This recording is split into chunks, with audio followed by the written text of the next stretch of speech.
ఎన్టీఆర్ విగ్రహావిష్కరణ కార్యక్రమంలో deputy speaker Raghuramakrishnaraju పాల్గొన్నారు. ఎన్టీఆర్ కు భారతరత్న గౌరవం ఇవ్వాలని ఆయన కోరారు.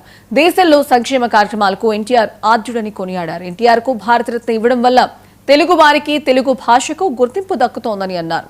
ఇక ఈ కార్యక్రమంలో స్థానిక ఎమ్మెల్యేలు కామిరెడ్డి శ్రీనివాస్, బడేటి చంటి, ఆర్టీసీ చైర్మన్ కొనకళ్ళ నారాయణ తదితర నాయకులు పాల్గొన్నారు.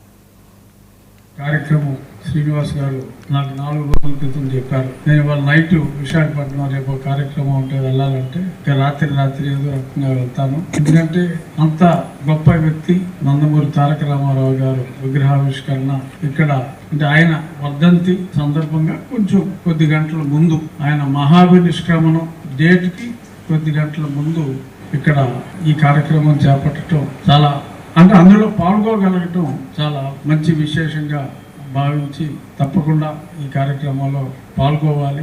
చరిత్రలో కొన్ని కోట్ల మంది పుట్టారు, పోయారు. ఇంట్లో వాళ్ళకే తెలియదు. మన తాతల పేరు వరకు ఇంకా కొద్ది మందికి బాగా ప్రాణాభిమానాలు ఉంటే ముత్తాత పేరు వరకు తెలుస్తుంది తప్ప ఆ పైన మనకు కూడా తెలియదు. పూర్వం తెలిసింది తాత పేరు మనవడలు పెట్టేవారు కాబట్టి ఇప్పుడు అలా ఎవడో పెట్టుకోవట్లేదు. వెరైటీ పేర్లు పెట్టుకుంటున్నారు కాబట్టి తెలిసే అవకాశం లేదు. మరణం లేని జననం ఎవరైనా మన తెలుగు వారిలో ఉంది అంటే ఆ అతి తక్కువ మందిలో అగ్రగణ్యుడు నందమూరి తారక రామారావు గారు. గొప్ప కార్యక్రమం శ్రీనివాస్ గారు నాకు 4 రోజులు బీసీలు మేము కూడా రాజకీయంగా అందరితో సమానంగా ఎదిగాం, అందరితో గౌరవించబడుతున్నాం. అలాగే స్త్రీలకి ఆస్తిలో హక్కు కల్పించిన ఘనత నందమూరి తారక రామారావు గారిది. సంక్షేమ పథకాలు అనేది ప్రారంభమైంది నందమూరి తారక రామారావు గారితో.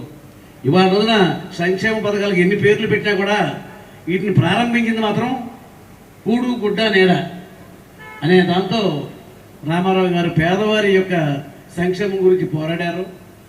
అలాగే ఆంధ్రుల యొక్క ఆత్మాభిమానాన్ని కాపాడుతూ ఆ రోజున ఢిల్లీలో విలువ లేని మన ఆంధ్రాకి ఒక విలువలు చేకూర్చినటువంటి వ్యక్తి నందమూరి తారక రామారావు. ఆయన తెలుగుదేశం పార్టీ స్థాపించిన తర్వాతే తెలుగుదేశం పార్టీ అధికారంలోకి వచ్చి కేంద్రంలో నేషనల్ ఫ్రంట్కి రామారావు గారు చైర్మన్గా అయ్యారంటే అదంతా కూడా జాతీయ స్థాయిలో రాజకీయాలు చక్రం తిప్పినటువంటి వ్యక్తి నందమూరి తారక రామారావు గారు.